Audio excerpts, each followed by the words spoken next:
Hey guys, welcome back to my YouTube channel. तो आज हम अपोसी सीरीज को फिर से कंटिन्यू करने जा रहे हैं। अगर आपने प्रीवियस चैप्टर्स की एक्सप्लेनेशन नहीं देखी है तो आप देख सकते हो, प्लेलिस्ट में अवेलेबल है एसेंशियल टू गोडो नाम से, और प्लेलिस्ट का लिंक डिस्क्रिप्शन में भी है, तो आप डायरेक्ट वहां पे क्लिक करके देख सकते हो। तो जैसे कि हमने प्रीवियस चैप्टर में देखा था, जो 1000 स्पोर्ट पेविलियन की जो बॉस होती है वो लुजेंग को बोलती है कि तुम्हारे पास तो ट्रू फ्लेम्स नहीं है और ना ही तुम रिफाइनर हो, तुम कैसे इस स्वॉर्ड को कंप्लीट करोगे, मैं तुम्हें इसको नहीं दे सकती हूँ। फिर वो अपने ट्रू फ्लेम्स को एक बर्ड में कन्वर्ट कर लेती है और अपने कंधे पे बिठा देती है। लुजेंग बोल रहा होता है, क्या तुम मेरी एबिलिटीज को टेस्ट करना चाहती हो? चलो ठीक है, पर पहले अपने मैनेजर को यहाँ से निकाल लो। फिर वो मैनेजर वहां से चला जाता है। फिर लुजेंग अपने कोल्डन से वो ब्लैक फायर निकाल लेता है, जो कि उसके फोरहेड से निकल के उसके हाथ पे आ जाती है। तो वो बॉस बड़ी ज्यादा हैरान हो जाती है और बोलती है कि जो तुम्हारी फ्लेम्स है वो तो फायर स्पिरिट है। लुजेंग बोलता है, फायर स्पिरिट हो या ना हो मुझे नहीं पता, मैं इसके बारे में श्योर नहीं हूँ, पर मैं बड़ा ज्यादा कॉन्फिडेंट हूँ कि मैं रिफाइन कर सकता हूँ स्वॉर्ड को इमोर्टल टायर वेपन में। तो वो बॉस सोच रही होती है कि फायर स्पिरिट को हजारों साल लगते हैं रिफाइन करने के लिए। मुझे ये नहीं पता कि इस बच्चे की इतनी ज्यादा लकी किस्मत कैसी होगी कि उसके पास फायर स्पिरिट है। वो बोलती है कि ठीक है, तुम्हें मिलना एक अच्छी बात ही ऐसा लग रहा है मुझे। फिर वो मैनेजर को ऑर्डर देती है कि इसको स्वॉर्ड गिफ्ट में दे दो। तो वो मैनेजर लुजेंग को स्वॉर्ड को गिफ्ट में दे देता है। लुजेंग उस बॉस को बोलता है कि तुम्हारा बहुत ज्यादा शुक्रिया। वो बॉस बोलती है, पर इतने ज्यादा साल हो गए जो ईस्टर्न रीजन में कोई भी इतना भी ज्यादा सिंगल जीनियस नहीं था रिफाइनमेंट मास्टर जो कि एक स्वॉर्ड को इमोर्टल टायर में कन्वर्ट कर सके।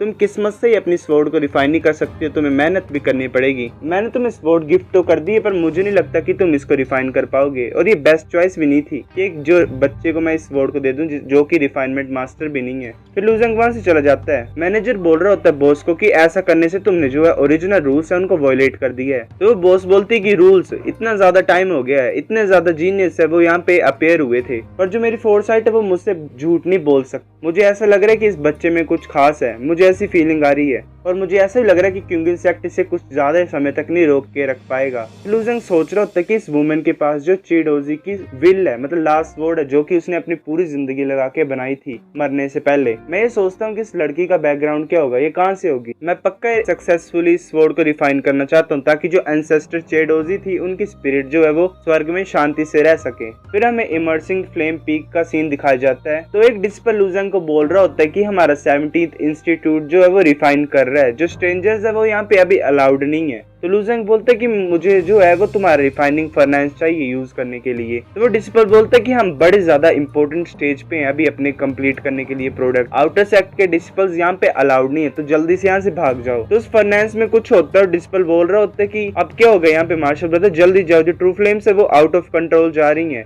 ये जो फर्नेस है ये जल्दी फूटने वाला है। डिस्पल्स बड़े ज्यादा टेंशन में होते हैं। तो एक डिस्पल बोल रहे होते हैं कि मार्शल ब्रदर तुम्हें पूरी कोशिश करनी पड़ेगी, हम इस रिफाइनिंग फर्नेस को फूटने नहीं दे सकते हैं। वो सभी कोशिश कर रहे होते हैं। तो लुजेंग जो होता है वो भी कुछ करने लग पड़ता है उस फर्नेस के साथ। फिर जो वो डिस्पल होता है वो लुजेंग को बोलता है कि जाओ कर लो जो तुम करना चाहते हो। लुजेंग उस फर्नेस में अपनी उस स्वॉर्ड को रिफाइन करने लग पड़ता है। तो वो डिस्पल्स आपस में बात कर रहे होते हैं कि मार्शल ब्रदर ने पहले बोला था कि वो उसकी हेल्प कर सकते हैं इसको रिफाइन करने में, पर उसने मना कर दिया और बोला कि मैं खुद करूंगा। तो वो एक डिस्पल बोल रहा होता है कि ये तो lower level spirit tyre weapon में भी इसको रिफाइन नहीं कर सकता, वो इतना ज्यादा क्यों एरोगेंट हो रहा है। फिर लुजेंग अपनी स्टार एनर्जी को यूज करता है, उसमें से वो एसेंस को डाल रहा होता है उस फर्नेस। लुजेंग सोच रहा होता है कि जितने की कल्टीवेशन लेवल एंड पीपल की, मुझे नहीं लगता कि ये मेरी इनिशिएट एनर्जी में से हेवन एम्पलीफिकेशन एसेंस को देख पाएंगे। तो एक डिस्पल सोच रहा होता है कि ये ब्लैक की जो है इसकी ये बड़ी ज्यादा पावरफुल है, पर बिना हेवन एम्पलीफिकेशन एसेंस के मुझे नहीं लगता कि ये वेपन को इसको कंप्लीट कर पाएगा। पर लुजेंग ने अपनी की में से वो एसेंस पहले डाल दिया होता है। वो स्वॉर्ड में जा रहा होता है एसेंस, और स्वॉर्ड कंप्लीट हो जाती है। लुजेंग अपनी की को वापस बुला लेता है। तो वो डिस्पल्स बोल रहे होते हैं ऐसे ही और तुम्हारा कंप्लीट भी हो गया। लुजेंग बोलता है हाँ। तो एक डिस्पल बोल रहे होते हैं कि मैं बोल सकता हूँ ब्रदर लुजेंग को कि इस फर्नेस में से अपने रिजल्ट को बाहर निकाल के हमें बताए। तो फिर लुजेंग अपनी स्वॉर्ड को बाहर निकालता है उस फर्नेस में से, और एक बड़ी ज्यादा रोशनी उस स्वॉर्ड में से निकलती है और वो पूरे आसमान में फैल जाती है। तो जो बाकी किंग सेक्ट के बंदे भी होते हैं वो भी बोल रहे होते हैं कि ऐसा लग रहा है जो 17th इंस्टीट्यूट था उन्होंने ऐसी चीज को रिफाइन कर लिया है जो कि कभी नहीं हुआ। चलो देखते हैं कि ये क्या हुआ। फिर हमें लुजेंग की स्वॉर्ड दिखाई देती है जो कि बड़ी ज्यादा सुंदर लग रही होती है। लुजेंग बोल रहा होता है कि मैं इस स्वॉर्ड को स्वॉर्ड फ्लोइंग लाइट बोलूंगा। वो जितने भी होते हैं रिफाइनिंग मास्टर वो बोल रहे होते हैं कि ये तो इमोर्टल टायर वेपन है। तो वहां पे इंस्ट्रक्टर आ जाते हैं और बोलते हैं कि तुम 17 इंस्टीट्यूट के बंदे नहीं हो, तुम कौन हो। और ये तुम्हारे पास इमोर्टल टायर स्वॉर्ड तुमने क्यों पकड़ी और ये कहाँ से आई? तो लूजेंग बोलता है कि मैं ड्रिजल पीक का आउटर डिसिपल लूजेंग, और ये फ्लोइंग लाइट स्वॉर्ड जो है जो मैंने पकड़ी है ये मैंने फोर्ज की है। तो जो टीचर होता है वो बोलता है कि यहाँ पे जितने भी जो वेपन्स होते हैं स्पिरिट टायर से लेके उससे आगे तक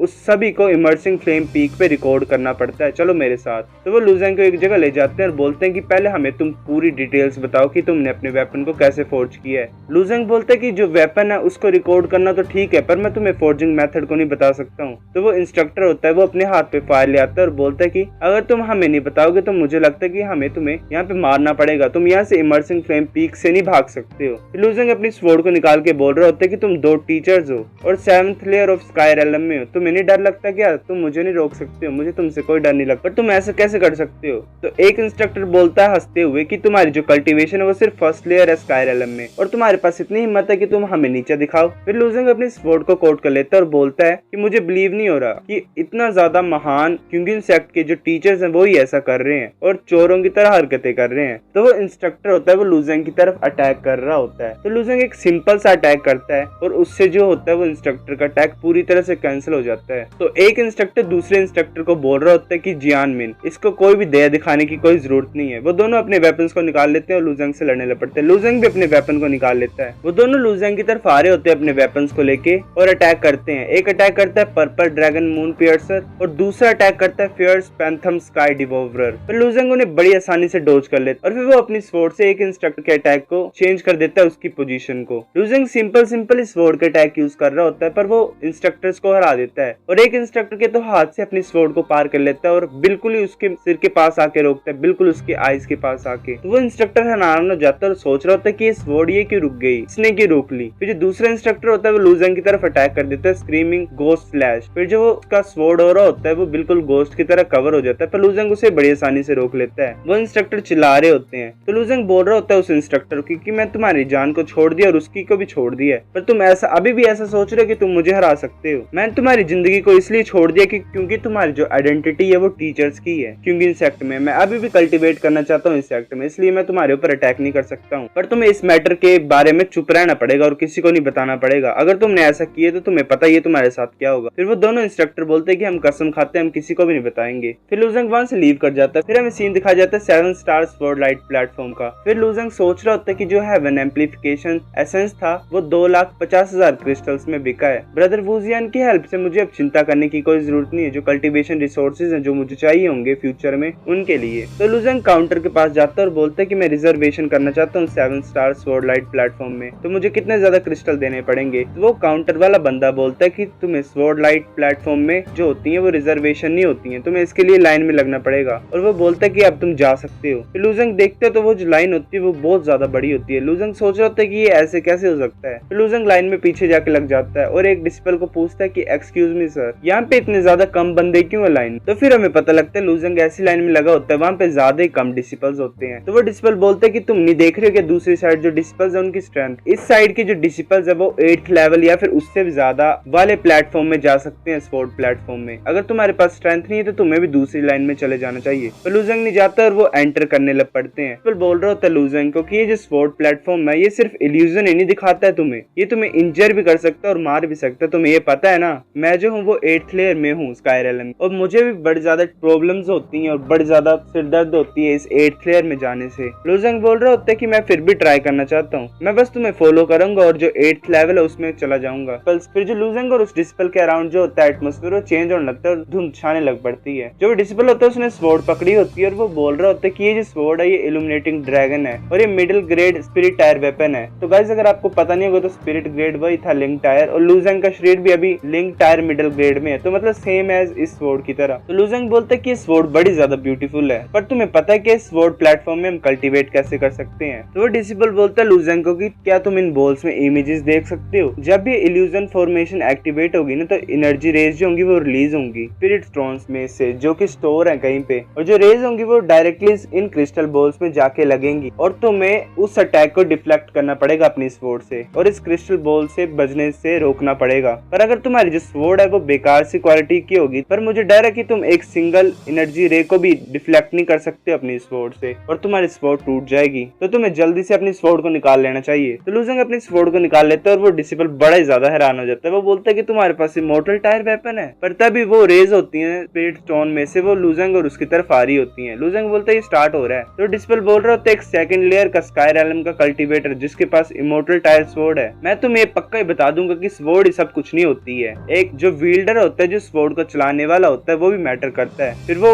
उन रेज की तरफ अटैक करने लग पड़ता है, उन्हें डिफ्लेक्ट करने लग पड़ता है। वो लूजंग की तरफ भी देख रहा होता है, वो बोल रहा होता है कि बेसिक स्वॉर्ड आर्ट्स, मतलब लूजंग बिल्कुल सिंपल मूव्स यूज कर रहा होता है। वो लूजंग की तरफ देखे जा रहा होता है और लूजंग बोलता है कि ध्यान दो, और भी एनर्जी रेज आ रही है, और एनर्जी रेज आ रही हो, तो लूजंग और वो उनको डिफ्लेक्ट कर रहे होते हैं। लूजंग बोल रहा होता है डिजर्व करता है स्वॉर्डमैन के टाइटल को, क्योंकि ये अपने माइंड को बड़ी जल्दी रिकवर कर लेता है। अभी ये मेरी तरफ देख रहा था और अभी ये फिर से डिफ्लेक्ट करने लग पड़ा। फिर बड़े ज्यादा अटैक आते हैं उन दोनों की तरफ, तो लूजंग अपनी स्वॉर्ड को हर जगह घुमा रहा होता है एक सर्कल की शेप में उनको डिफ्लेक्ट करने के लिए। और जो डिस्पेल होता है लूजंग के साथ में, वो भी ऐसे कर रहा होता है, पर वो एक अटैक को नहीं रोक पाता और वो डायरेक्टली जाके उस क्रिस्टल बॉल में लगता है और उस क्रिस्टल बॉल में जो होते हैं वो दरारें पड़ जाती हैं। तो वो डिस्पेल बोलते हैं कि एक और बार अगर अटैक लगा मेरे क्रिस्टल बॉल को, ये टूट जाएगा। फिर मैंने पहले से अपनी जो है लास्ट परफॉर्मेंस, अपनी बेस्ट परफॉर्मेंस को सरपास कर लिया है और मुझे लगता है मैं और रेजिस्ट नहीं कर सकता हूँ। तो लूजंग उसे बोलता है कि अगर तुम ट्राई नहीं करोगे तो तुम्हें कैसा पता लगेगा, अगर तुम अपना पूरी हिम्मत करोगे तो वही होता है असली स्वॉर्ड का रास्ता, अगर तुम ऐसे करोगे तो ही कर पाओगे तुम कुछ। वो इस बातों को सुन के हैरान हो जाता है और वो बोल रहा होता है कि हाँ, अगर मैं ट्राई नहीं करूंगा तो मैं अपनी असली लिमिट्स को कैसे पता लगा सकता हूँ। लूजंग बोलता है कि 21st वेव आ रही है, ध्यान दो। तो वो डिस्पेल बोल रहा होता है हाँ चलो करते हैं। तो वो अटैक आ रहा होता है उस क्रिस्टल बॉल की तरफ, पर वो जो होता है डिस्पेल वो उसे रोक लेता है बड़ी मुश्किल से। लूजंग बोल रहा होता है कि तुमने बड़ा अच्छा किया, इतना भी बुरा नहीं था। वो डिस्पेल खुश होता है बड़े ज्यादा, वो बोल रहा होता है कि हाँ ये ठीक है, मैंने अपना रिकॉर्ड तोड़ दिया। फिर वो बोल रहा होता है कि नेक्स्ट वेव आ रही है, ध्यान से। पर नेक्स्ट वेव में उसका जो होता है क्रिस्टल बॉल वो टूट जाता है। वो बोल रहा होता है कि मैं देखना चाहता हूँ ये बच्चा कितनी देर तक रुक सकता है, ये तो बड़े ज्यादा अमेजिंग है। लूजंग बड़े ज्यादा अटैक्स को रोक रहा होता है। तो गाइस चैप्टर नंबर 32 इतना था। अगर आपको वीडियो पसंद आई है तो लाइक करो, नहीं भी आई फिर भी लाइक कर दो, शेयर करो अपने दोस्तों के साथ, कमेंट करके बताओ अगर आपको वीडियो पसंद आई है कि नहीं। सब्सक्राइब करो, तब तक के लिए बाय बाय।